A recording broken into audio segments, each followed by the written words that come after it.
로마서 6장 4절과 5절 말씀. 그래요, 우리 신약성서 246쪽이네요. 246쪽쯤에 있네요. 신약성서 246쪽쯤에 있는 로마서 6장 4절부터 우리 5절, 2절 말씀을 우리 같이 함께 보겠습니다. 4절과 5절. 4절 먼저 읽어볼까요? 4절입니다. 그러므로 우리가 그의 죽으심과 합하여 세례를 받음으로 그와 함께 장사되었나니 이는 아버지의 영광으로 말미암아 그리스도를 죽은 자 가운데서 살리심과 같이 우리로 또한 새 생명 가운데서 행하게 하려 함이라. 만일 우리가 그의 죽으심과 같은 모양으로 연합한 자가 되었으면 또한 그의 부활과 같은 모양으로 연합한 자도 되리라. 아멘. 오늘 이 말씀 가운데 은혜가 넘치기를 소망합니다. 가슴에 손을 얹으시고 먼저 따라 사실까요? 하나님과 동행하겠습니다. 우리 옆 사람 축복하면서 하나님과 동행하십시오. 할렐루야. 하나님과 동행하는 복된 한 주간 되시기를 소망합니다.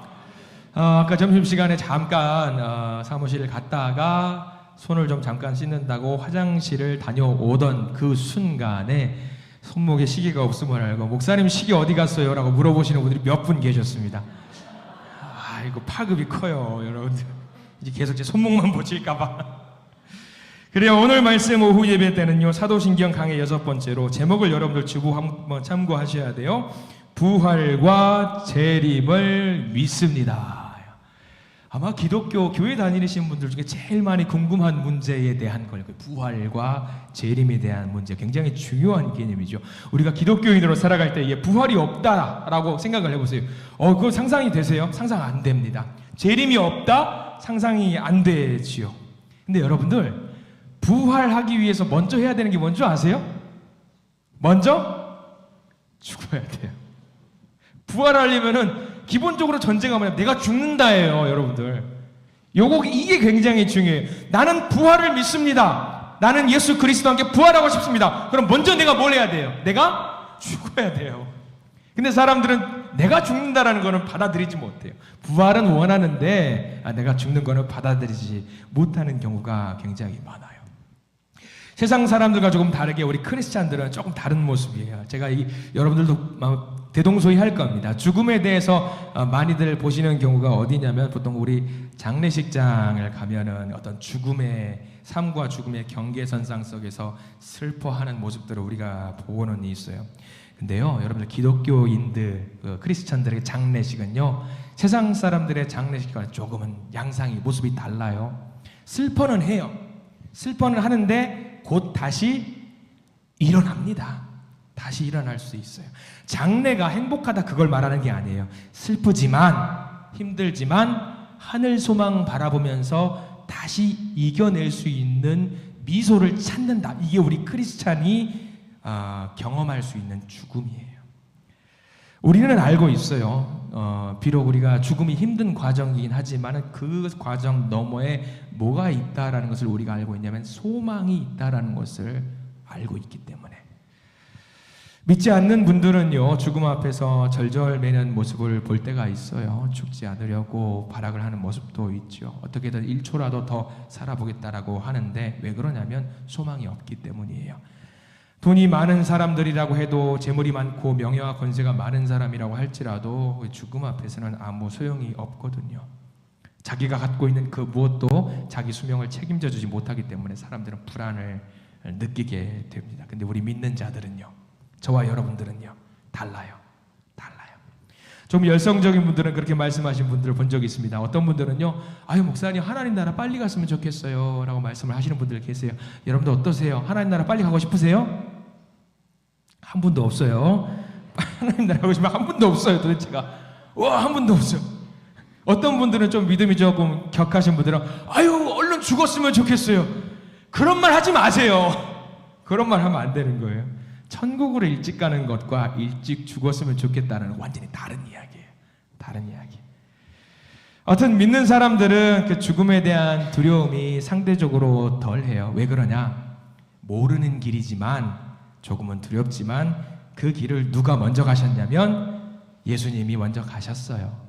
그리고 나도 그 길을 갈 것이고 예수님이 가신 길을 나도 가기 때문에 거기에 무엇가 있다는 것을 우리가 알고 있냐면 소망이 있다는 것을 알기 때문에 내가 가지 못한 그 길이라고 할지라도 예수님이 미리 가셔서 준비하고 있기 때문에 덜 두려워요. 덜 두려워요. 그래서 예수님을 하나님께서 붙드셨던 것처럼 나도 지키실 것을 믿기 때문에 조금은 덜 두려운 거예요. 여러분들 아멘이시지요? 뭐예요 갑자기? 아멘 하셔야죠.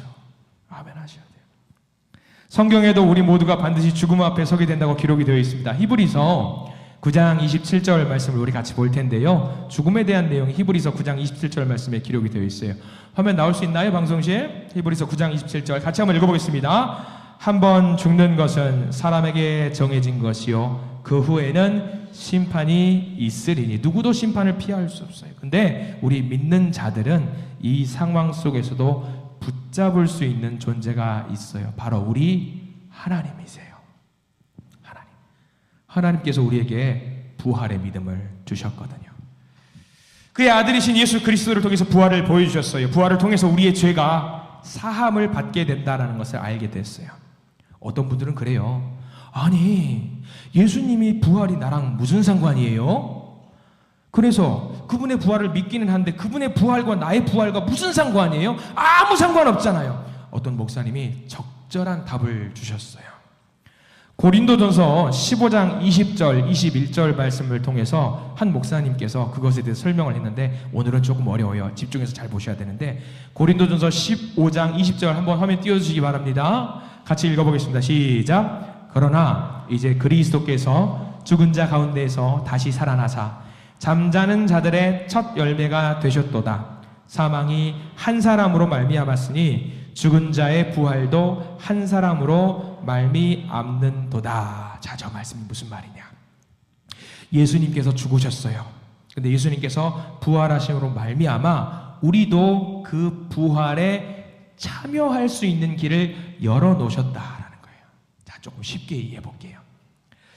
여러분들 마라톤 운동 아시죠? 몇 킬로 가야 되죠? 42.195km를 열심히 달려가야 됩니다. 지금 요즘 마라톤 선수들이 그 42.195km를 주파하는데 걸리는 대략적인 평균 시간이 언젠지는 아셔요? 대략 2시간 정도 걸려요. 예전에는 한 20년, 30년 전에는 2시간 안에 그 거리를 42.195km를 돌파하는 것이 불가능에 가까웠대요. 사람은 못 가, 할 수 없어 라고 했어요. 근데 2019년에 케냐의 한 선수가 오스트리아 빈이라는 곳에서 마라톤을 했는데 그 선수가 처음으로 2시간 안에 1분 59초 뭐 그렇게 해서 들어왔대요. 중요한 건 그 한 사람이 돌파를 하는 순간 그 다음 경기에서 2시간 이내로 주파하는 선수들이 부지기수로 많이 늘어났다라는 거예요. 물론 어렵긴 하지만 이게 뭘 말하는 거냐? 누군가 절대로 넘지 못할 것 같은 그 벽을 누군가 깨뜨리니까 그 뒤로 그 사람들이 그것을 보고 아 나도 할 수 있겠다라고 생각하면서 그 2시간 이내의 길을 주파할 수 있게 된다라는 거죠.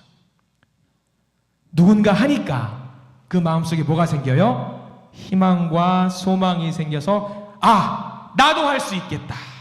나도 할 수 있겠다라는 그 용기가 생긴 거예요. 아까 말씀드렸던 고린도전서 말씀이 바로 그거예요. 예수 그리스도가 우리의 부활의 첫 열매라고 말씀해 주신 게 뭐냐면 그 예수님께서 이미 한번 보여주셨기 때문에 저와 여러분들도 부활할 수 있다는 것을 알려주신 거예요. 이미 예수님이 보여주셨기 때문에.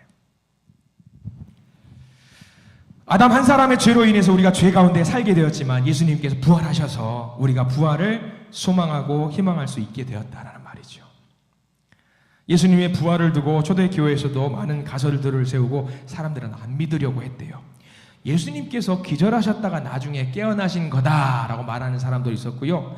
예수님의 시신을 누가 훔쳐갔다라고 말하는 사람도 있었고요. 제자들이 혼동한 거야 라고 말하는 사람도 있었고요. 예수님을 너무 보고 싶어 하니까 헛것을 본 거야 라고 말하는 사람도 있었어요. 카더라, 뭐라 카더라, 그런 이야기가 너무 많았어요.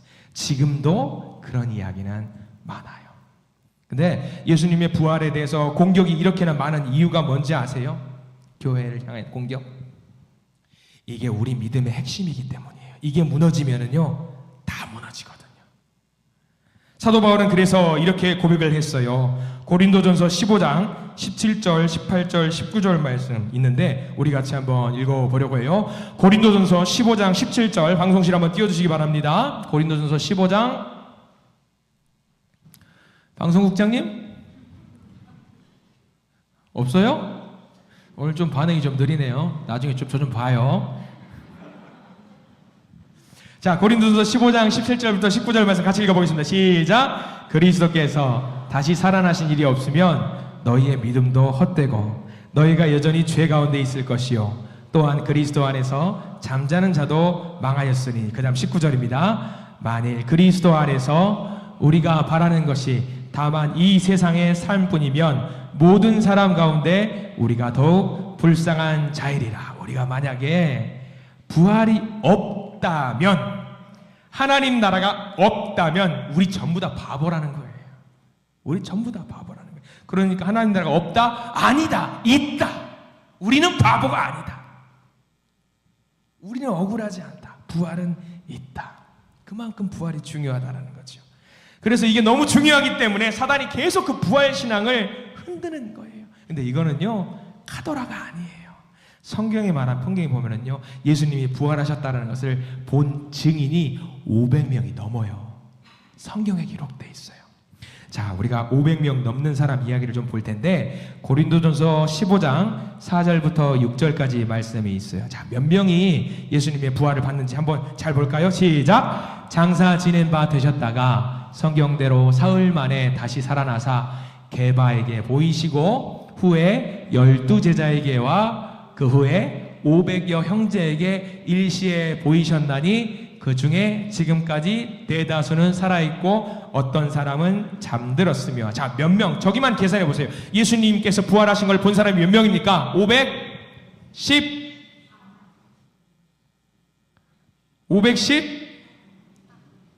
다시 한번 기회를 드릴게요. 몇 명이에요? 아, 제가 틀릴 수도 있겠네요. 512명 아니에요? 맞죠? 쫄았네. 내가 틀린 줄 알고 쫄았네. 성경에 명확하게 나와 있어요. 증인이 저때 당시에 512명이고 그 중에 대다수는 또 지금 살아있다라고 해요. 증인이 있다고.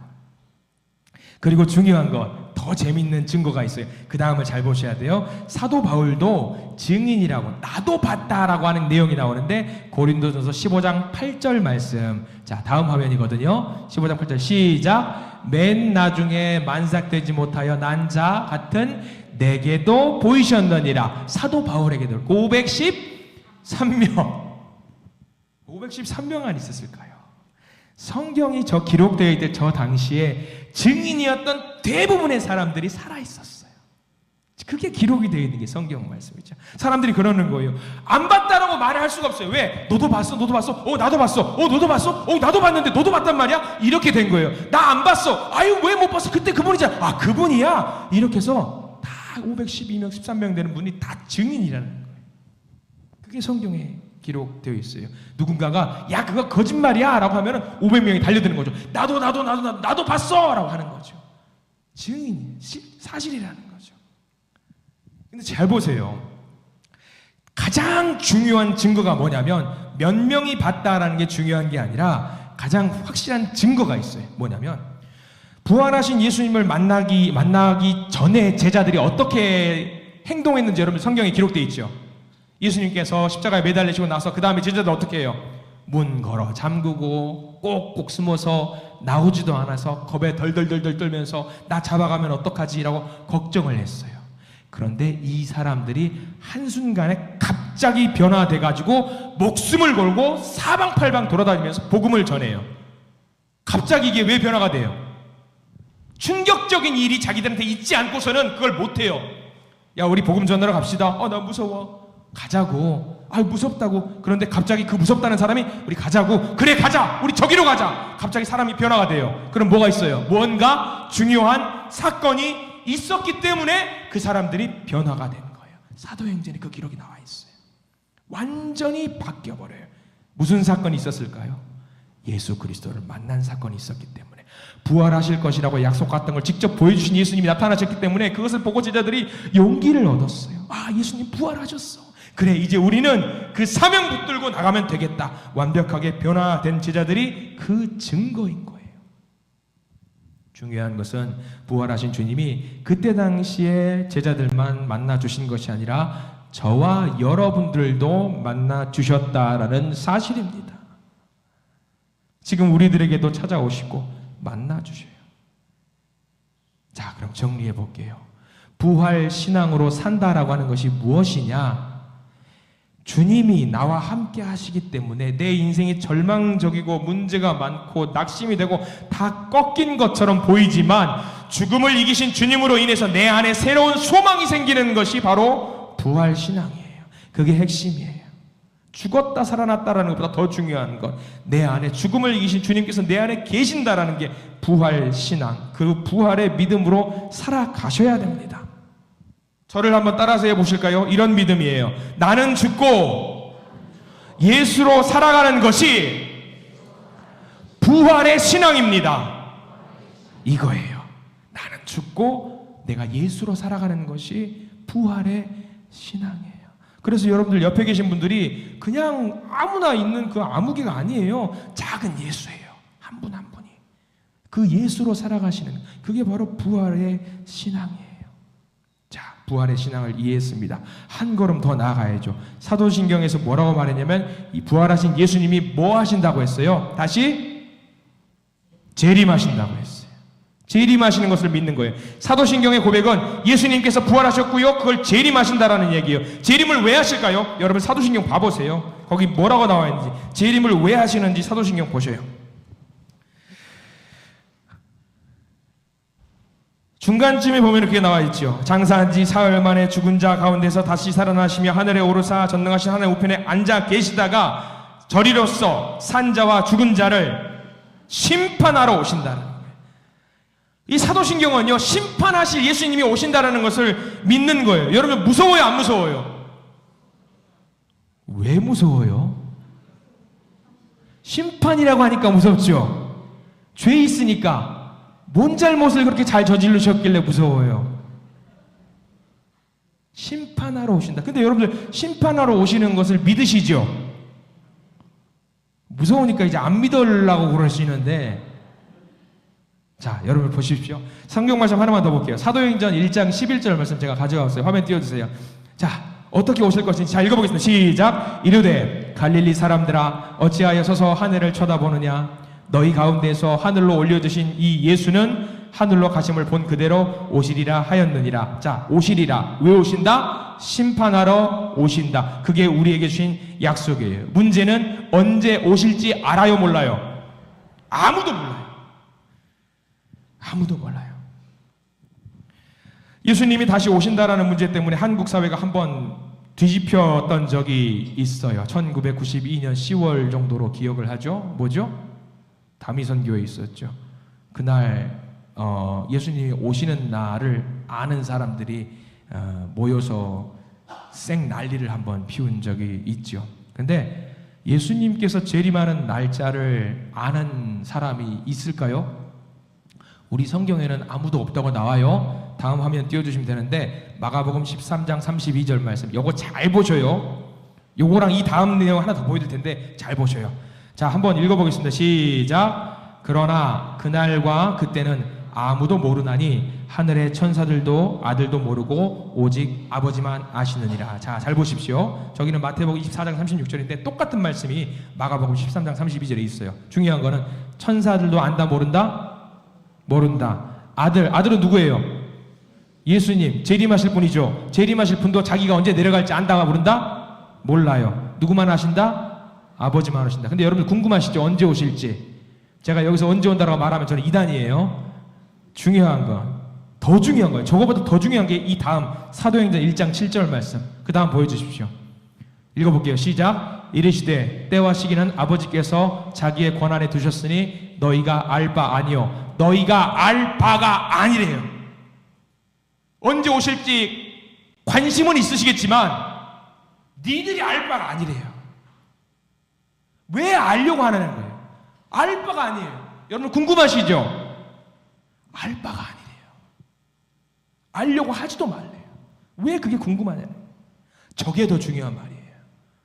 재림은 하시는데, 심판하러 오시는데 언제 오실지 관심 갖지 말라 이거죠. 하나님만 하시니까. 왜 하나님만 아는 거를 우리들이 알려고 하냐는 거예요. 이거에 대해서 예수님이 설명해 주시면서 신학자들이 설명하는 조금 어려운 개념 하나를 들어보신 분도 계실 거예요. 다음 화면 넘기시면 이런 개념이 있어요. 자, 아직, 그러나, 이미 들어보신 분도 계실 거예요. 예수님의 재림은 아직인데 이미 진행 중이다. 이 아리까리하죠? 아직 안 왔다면 이미 진행 중이다? 이게 무슨 말이냐? 예수님의 재림은 이미 시작이 되었다라는 거예요. 이미 시작됐어요. 아직 우리에게 오지 않았고 지금 저기 어딘가에서부터 쭉 오고 있는 게 아직과 이미 사이죠. 그러니까 이미 시작됐으니까 여러분들 뭐 해야 되겠어요? 그 날이 언제인지 관심 가질 필요 없다고 그랬어요. 그러면 뭐예요? 지금 내가 뭘 해야 돼요? 준비해야죠. 준비해야 되는 거예요. 예수님의 재림, 심판날이 다가올 텐데 열심히 깨어서 기도하고 준비해야 된다. 그 내용이 어디 나오냐면요, 마태복음 25장 열처녀의 비유예요. 여러분 잘 아시죠? 10명의 처녀가 결혼식을 준비해요. 5명은 호롱불에 충분한 기름을 여분으로 준비해요. 결혼식은 이미 시작이 됐어요. 아직 신랑이 오지 않았을 뿐이에요. 근데 그 10처녀 중에 5처녀는 잘 준비해요. 근데 5처녀는 준비를 부족하게 해요. 그래서 기름이 떨어져가지고 5처녀는 기름 구하러 딴 데로 가요. 그 사이에 누가 왔어요? 신랑이 왔어요.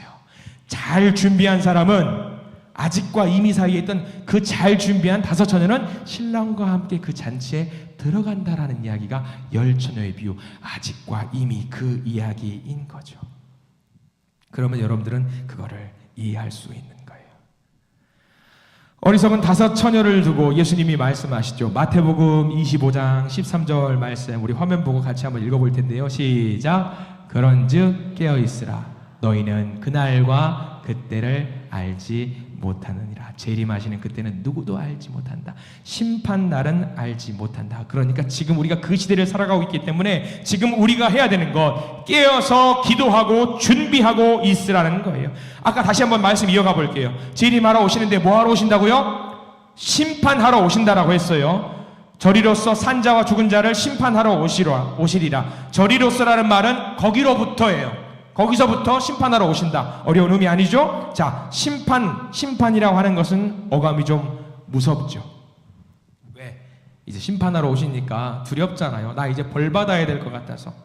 근데 심판은요, 믿는 분들에게 심판은요, 다른 말로 하면 뭔지 아세요?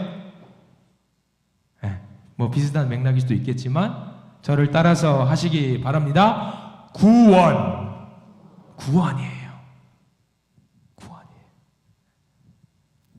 공부를 평소에 잘한 학생은 어느 날 선생님이 오자마자 다 책 덮어. 지금부터 쪽지 시험을 본다. 10문제를 볼 텐데 3개부터는 맞을 거야. 공부를 갑자기 어디가 학생들이 그래요. 아, 선생님 준비 하나도 안 했어요. 근데 저기 구석탱이에서 교만한 표정을 짓고 있으면서 팔짱을 끼고 시험 한번 보지 뭐 해가지고 시험을 보는 아이가 있어요. 왜? 그 아이는 왜 그렇게 웃으면서 시험을 치를 수 있냐면 평소에 준비를 잘했기 때문이죠. 다른 학생들은 시험 준비를 안 했으니까. 시험 준비를 평소에 잘한 아이는 그 쪽지 시험이 자기 실력을 뽐낼 수 있는 기회거든요. 하나님이 준비하시는 심판이 바로 그런 거예요. 언제 올지 알 수 없지만 늘 우리가 준비하고 있고 아직과 이미 사이에 믿음으로 살아가는 사람은 예수님께서 갑자기 재림하셔서 심판을 하신다고 하셔도 두렵다, 두렵지 않다? 두렵지 않다. 다시 한번 여쭤보겠습니다. 예수님의 재림을 기대하시지요? 자신이 없으신 거 보니까 준비를 잘 안 하신 것 같아요. 여러분들, 우리 하나님 지금도 보고 계십니다. 하나님 기억하고 계셔요. 우리가 해야 될 거 뭐냐면요, 내가 갑자기 뭔가 짜내가지고 뭐 내가 위대한 사람이 되는 거, 그거 아니에요. 평소에 차곡차곡 내가 믿는 사람으로서 준비를 해 나가는 것, 그게 무엇보다 가장 중요하고 소중한 일이라는 거예요. 여러분들 늘 쪽지 시험을 보는 마음으로 하나님 나라를 준비해 보세요. 그럼요, 절대 그 심판이 두렵지 않을 거예요. 이 말씀 붙들고 한 주간 열심히 살아보세요. 제가 다음 주 예배 시작하기 전에 한번 여쭤볼 겁니다. 그러니까 아멘이 나오는지 안 나오는지.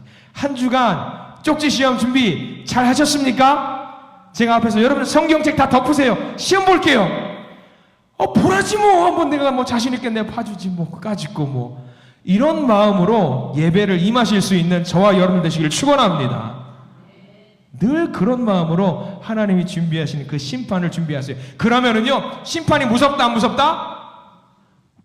진짜 주거니가 있으면 박거니가 있어야 될 거 아니에요. 여러분, 그러면은요, 하나님의 심판은 두려울 일이 전혀 없어요. 전혀 없어요. 오늘은 예수님의 부활 그리고 재림에 대한 이야기를 우리가 나눠봤어요. 어떻게 보면 좀 무서운 이야기일 수 있죠. 그러나 명심하십시오. 평소에 말씀 보고 평소에 찬양하고 평소에 기도하고 평소에 묵상하고 하나님과 늘 동행해서 준비하는 똑똑했던 지혜로운 5 처녀는요, 그 결혼잔치에 들어갔다라는 거, 그거 하나만 기억하십시오. 여러분들이 그 지혜로운 5 처녀와 같은 성도들이 되시기를 축복하고 축원합니다. 심판을 잘 준비하시고요, 그 아직과 이미 사이에서 우리 주님 만나는 것을 기쁨으로 준비하시기를 간절히 소망합니다. 기도하겠습니다.